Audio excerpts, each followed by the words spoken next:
2025 first video போடுறேன், அதுவும் negative video தான். ஏன்னா கேம் சேஞ்சர் படம் பார்த்துட்டு வந்துட்டேன். ஐயோ, என்ன நம்ம படத்தை பத்தி பேசுறான்? என்னென்ன குத்தம் சொல்ல போறான்னு தெரியலையே. இந்த படத்தை குத்த சொல்றது நம்ம ரீசன் கிடையாது. ஆனா கொடுத்த காசுக்கு ஓரளவுக்காவது ஒர்த்தா இருக்கணுமே நமக்கு யோசிக்க தோணுது. ஆனா ஒரு என்டர்டைன்மெண்ட்டும் இல்ல, ஒண்ணுமே இல்ல. கேட்டா பிரம்மாண்டமான விஷுவல் இருக்கா, விஷுவல் ஒண்ணுத்துக்கு யூஸ் இல்லாம இருக்க.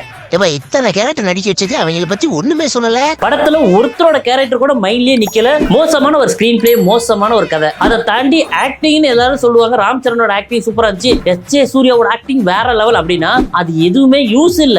அவ்வளவுதான், நம்ம மொத்த படத்தையும் முடிச்சு விட்டான். இதுக்கப்புறமா என்னதான் ஸ்பெஷலா சொல்றது?